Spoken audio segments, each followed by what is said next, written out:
ताज़ा विवाद क्या है और इस विवाद में भारत सरकार की दिलचस्पी क्या है? वो क्यों मुसलमानों की मुखिया बनकर बैठ गई है? जब मुसलमानों का सुन्नी गुट कह रहा है कि अहमदिया मुसलमान है ही नहीं, लेकिन भारत सरकार कह रही है नहीं, वो भी मुसलमान ही है। केवल इतना भरी नहीं, अल्पसंख्यक मामलों की मंत्री स्मृति ईरानी ने तो ये तक कहा कि हिंदुस्तान की संसद जो कानून बनाएगी उसी के अनुसार वक्फ बोर्ड को काम करना होगा। वक्फ बोर्ड और जमीयत उलेमा हिंद ये तय नहीं कर सकते कि अहमदिया समुदाय मुसलमान है या नहीं। यानी मामला ये फंस गया कि अहमदिया मुसलमान है या नहीं, वक्फ बोर्ड उन्हें काफिर कह रहा है और भारत सरकार उन्हें मुसलमान। नमस्कार दोस्तों, रंग दे बसंती देखना शुरू कर चुके हैं आप। मैं हूं राजीव चौधरी। 26 मई साल 2009 को जमीयत उलेमा हिंद ने एक फतवा जारी किया था। इसमें कादियानी यानी अहमदिया को काफिर बताया गया था। इस फतवे के 2 साल बाद 2011 में आंध्र प्रदेश वक्फ बोर्ड ने अहमदिया को गैर मुस्लिम बताने के लिए एक प्रस्ताव पारित किया। जब मामला आंध्र प्रदेश हाई कोर्ट पहुंचा तो वक्फ बोर्ड के इस फैसले पर कोर्ट ने कुछ समय के लिए रोक लगा दी। आंध्र प्रदेश वक्फ बोर्ड ने दोबारा से फरवरी 2023 में एक प्रस्ताव जारी करके अहमदिया को फिर से मुस्लिम मानने से इनकार कर दिया। 20 जुलाई 2023 को भारत सरकार के अल्पसंख्यक मंत्रालय को वक्फ बोर्ड के खिलाफ एक शिकायत पत्र मिला। अगले ही दिन 21 जुलाई को केंद्रीय अल्पसंख्यक मंत्रालय ने आंध्र प्रदेश के मुख्य सचिव को पत्र लिखकर उनसे जवाब मांग लिया। लेकिन कहानी इतनी भर नहीं है, किस्सा बड़ा अजीब है और किस्से में एक साथ कई एजेंडे हैं। तो सबसे पहले जान लेते हैं कि आखिर ये अहमदिया है कौन, जिन्हें शिया सुन्नी मुसलमान नहीं मानते, लेकिन फिर भी ये धर्मांतरण करके लोगों को मुसलमान बनाने का दावा करते रहे। ये खेल है या कारिस्तानी, शुरू से समझिए। साल था 1835 और तारीख थी 13 फरवरी। इस साल पंजाब के लुधियाना में मिर्जा गुलाम अहमद नाम का एक बच्चा जन्मा। ये वो दौर था जब भारत गुलाम था। मिर्जा गुलाम अहमद के पूर्वज मिर्जा अहमद हादी कोई 1530 में अफगानिस्तान के समरकंद से हिंदुस्तान आए थे और पंजाब में आकर बस गए थे। मुगल शासक बाबर ने मिर्जा हादी को उस वक्त कई सौ गांवों की जागीर भी दे दी थी। तो अब साल 1889 की। अचानक 54 साल की उम्र में मिर्जा गुलाम अहमद ने लुधियाना में हकीम अहमद जान के घर लोगों की एक पंचायत बुलाई और इस पंचायत में अहमदी जमात की नींव रखी। मिर्जा गुलाम अहमद ने लोगों से कहा कि मोहम्मद आखिरी नबी नहीं है, बल्कि मैं खुद आखिरी नबी हूँ। इस दावे से हंगामा मच गया, क्योंकि ये पहली बार था जब किसी ने पैगंबर मोहम्मद साहब के बाद खुद के नबी होने का ऐलान किया था। मदरसा ब्रिगेड गुस्से में आग बबूला हो गई।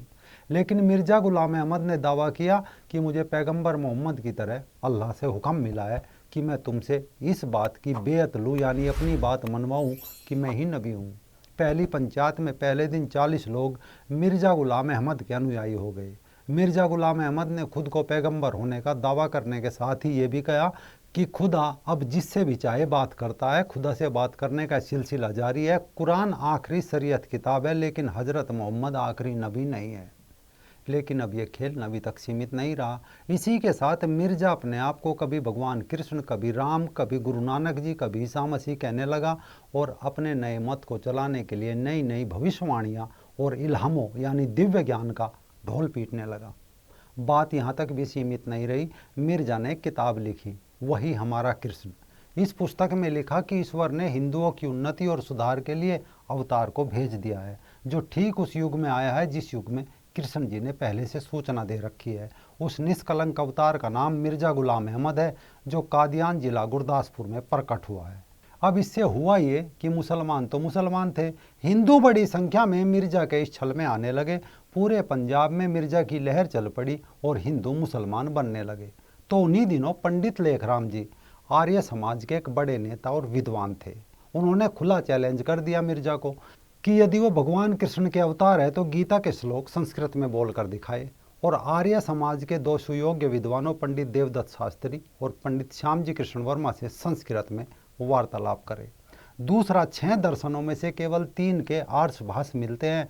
शेष 3 के अनुवाद मिर्जा जी अपने खुदा से मंगवा ले तो मैं मिर्जा के मत को स्वीकार कर लूँगा। लेखराम जी ने चैलेंज करना जारी रखा। पंजाब से लेकर सिंध, पश्चिमी उत्तर प्रदेश हो या पेशावर, जहाँ कहीं भी धर्मांतरण होता पंडित जी पहुँच जाते। मिर्जा की नाक में दम हो चुका था। तंग आकर मिर्जा ने एक पत्र लिखा कि कादियान आकर क्यों नहीं चमत्कार देख लेते। पंडित जी भी अपनी धुन के पक्के थे। मिर्जा गुलाम अहमद की कोठी पर कादियान पहुंच गए। 2 मास तक पंडित जी वहीं रहे, पर मिर्जा गुलाम अहमद कोई चमत्कार ना दिखा सका। इस खींच से आर्य समाज और पंडित लेखराम को मिर्जा अपना कट्टर दुश्मन मानकर आर्य समाज के खिलाफ दुष्प्रचार करना शुरू कर दिया। मिर्जा ने बुराहीन ए अहमदिया नाम की पुस्तक छपवाई। लेखराम जी ने इसका उत्तर तकजीब बुराहीन ए अहमदिया लिख कर दिया। मिर्जा ने फिर सुरमाए चश्मे आर्य यानी आर्यों की आंख का सुरमा लिखा, जिसके जवाब में पंडित लेखराम जी ने नुक्साए खबते अहमदिया यानी अहमदिया खाज या सनक का इलाज लिख कर दिया। मिर्जा और उनके चेले चपाटे परेशान हो गए। किस प्रकार मिर्जा अपनी कुटिल नीति से मासूम हिंदुओं को बेवकूफ़ बनाने की चेष्टा कर रहा था, पर पंडित लेखराम जी जैसे रणवीर के रहते उसकी दाल नहीं गल रही थी। मार्च 1897 की बात है। एक व्यक्ति पंडित लेखराम जी के पास आया। उसने कहा कि वो पहले हिंदू था, बाद में मुसलमान हो गया, फिर से शुद्ध होकर हिंदू बनना चाहता है। पंडित लेखराम जी ने उसे अपने घर में आसरा दे दिया, खाना दिया, पानी दिया, लेकिन 6 मार्च 1897 को वो पंडित जी को छुरा घोंप कर भाग गया। पंडित जी की तपस्या से लाखों हिंदू मुसलमान होने से तो बच गए, लेकिन पंडित जी नहीं बच पाए। पंडित जी का स्वर्गवास हो गया। तो अब सिर्फ बचे मुसलमान।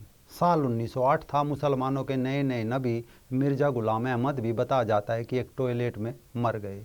तो उनके चेले चपाटे पंडित लेखराम जी से काफ़ी नाराज थे, पर हिंदू काफ़ी हद तक उनकी चाल समझ गए थे। तो अब अहमदी और सुन्नी झगड़े शुरू हो गए। साल था 1953। देश का बंटवारा हो चुका था। अचानक पाकिस्तान के हिस्से आए लाहौर में एक नारा गूंज उठा, मारो मारो ये काफिर है, ख़त्म कर डालो इन सबको, जो नबी का नहीं वो हमारा नहीं। ऐसे दंगे भड़के कि अहमदिया समुदाय के तकरीबन 2000 अहमदी मारे गए। व्यापारी, दुकानदार, स्टूडेंट, तमाम सरकारी पदों से अहमदिया समुदाय के लोगों को हटाने की मांग की जाने लगी। सियालकोट से लेकर गुजरावाला, रावलपिंडी, लायलपुर जैसे शहर दंगों की आग में झुलस रहे थे। अहमदियों की मस्जिद पर हमले हो रहे थे। यानी जब तक सुन्नियों को ये था कि अहमदी तो नए नबी के नाम पर हिंदुओं को मुसलमान बना रहे हैं, तो वे चुप रहे। लेकिन जब देश का बंटवारा हो गया तो उन्हें लगा कि अब इनका यहाँ क्या काम। 1953 के बाद पाकिस्तान में सितंबर 1974 में फिर से एक बार दंगे भड़के और इस बार बड़ी संख्या में अहमदिया लोग मारे गए। उस वक्त पाकिस्तान के प्रधानमंत्री थे जुल्फ़िकार अली भुट्टो। जुल्फ़िकार अली भुट्टो ने पाकिस्तान के संविधान में संशोधन कर डाला। इस संशोधन के तहत अहमदिया मुसलमानों को नॉन मुस्लिम माइनॉरिटी डिक्लेयर कर दिया गया, यानी अहमदियों को दूसरे दर्जे का नागरिक बना दिया गया। नतीजा ये हुआ कि इस दौरान हजारों अहमदिया परिवारों को अपना घर छोड़ने पर मजबूर होना पड़ा। स्कूल कॉलेजों से अहमदी स्टूडेंट्स को निकाल दिया गया। हिंसा भड़की, फिर कई अहमदी मारे गए और बहुत से जख्मी हुए। साल आ गया 1982। राष्ट्रपति जियाउल हक ने पाकिस्तान का पदभार संभाल लिया था और संविधान में एक संशोधन कर डाला। इसके तहत अहमदियों पर पाबंदी लगा दी गई कि वे खुद को मुसलमान भी नहीं कह सकते, यानी चले थे हिंदुओं को मुसलमान बनाने, खुद ही मुसलमान नहीं रहे, क्योंकि जियाउल हक ने तो इनकी मोहम्मद की तौहीन करने पर मौत की सज़ा तक तय कर दी। कब्रिस्तान अलग कर दिए गए। उस वक्त ये भी मसला उठा कि जो अहमदी कब्रिस्तान में दफना दिए थे तो उनका क्या किया जाए। तब ये खबरें आई कि कुछ कब्रों से अहमदियों की लाशों को निकाल कर फेंक दिया गया। अहमदी मस्जिद और कब्रिस्तानों पर हमले आज तक जारी है। साल 2014 में नोबल पुरस्कार विजेता भौतिक विज्ञानी अब्दुस सलाम के मकबरे से एक शिलालेख में मुस्लिम शब्द तक हटा दिया। पाकिस्तान दंड संहिता की धारा 298 के तहत अहमदिया मुसलमानों को खुद को मुस्लिम कहने और अपने धर्म प्रचार पर रोक लगा दी गई। ऐसा करने पर उन्हें 3 साल की सज़ा का भी प्रावधान कर दिया गया। बात यहीं ख़त्म नहीं होती। 28 मई साल 2010 की बात है। पाकिस्तान में तालिबान ने 2 अहमदी मस्जिदों को निशाना बनाया। लाहौर की बैतुल नूर मस्जिद पर फायरिंग की गई, ग्रेनेड फेंके गए और जिस्म पर बम बांधकर आतंकी मस्जिद में घुस गए। 94 लोग मारे गए। दूसरी मस्जिद दारुल जिक्र भी लाहौर की थी। यहाँ पर 67 अहमदी इस हमले में मारे गए। यानी आए दिन पाकिस्तान में आज भी अहमदी समुदाय पर हमले होते रहते हैं। 2017 के बाद अब तक अलग अलग हमलों में 40 से ज़्यादा अहमदी मुसलमान मारे गए और उनके खिलाफ अक्सर इस निंदा के केस भी दर्ज किए जाते हैं। जब पाकिस्तान में ये सब हुआ तो हिंदुस्तान में भी मुसलमानों द्वारा अहमदी जमात पर शिकंजा कसने की तैयारी हुई। 14 जून 1997 को दिल्ली में एक प्रेस कॉन्फ्रेंस हुई और अहमदियों का बहिष्कार करने का ऐलान हुआ। देवबंद के दारुल उलूम ने अहमदियों को काफिर कहे जाने वाले उस फतवे की हिमायत की जो मौलाना अहमद रजा ने 1893 में जारी कराया था। इससे पहले 1993 में हिंदुस्तान में ही अहमदियों के खिलाफ किताबें बांटी गई थी। उन किताबों में अहमदियों को वाजिब उल कत्ल कहा गया, यानी उनका कत्ल कर सकते हैं तो कोई गुनाह नहीं होगा। अगर देखा जाए तो वो इन्हें काफिर मानते हैं। लेकिन इस समुदाय ने कुरान का 70 से अधिक भाषाओं में अनुवाद किया। पाकिस्तान में इनकी आबादी 40 लाख, भारत में 10 लाख के करीब है, नाइजीरिया में 25 लाख बताई जाती है, इंडोनेशिया में करीब 4 लाख अहमदी बताए जाते हैं। ये सब वो लोग हैं जो पाकिस्तान में जुल्म होने की वजह से कई देशों में जाकर बस चुके हैं। यानी खेल ये है कि भारत में एक दलित पर हमला हो जाए तो अगले दिन हजारों दलित संगठन धर्म परिवर्तन का तमाशा बना देते हैं। लेकिन अहमदी को बाकी मुसलमान ही नहीं मानते, लेकिन ये फिर भी आसमानी किताब का अनुवाद करने में लगे रहते हैं। इस बार जब भारत में वक्फ बोर्ड उन्हें काफिर कह रहा है, तब भारत सरकार पता नहीं क्यों यह साबित करने में लग गई, नहीं ये भी मुसलमान है। गजब है, इनके फिरकों की आपसी लड़ाई है। भारत सरकार के मंत्री मुखिया बनकर बैठ गए, सिर्फ इस लालच में कि वो इन्हें वोट दे देंगे, जबकि वो दिन रात मजहब के प्रचार में लगे पड़े हैं।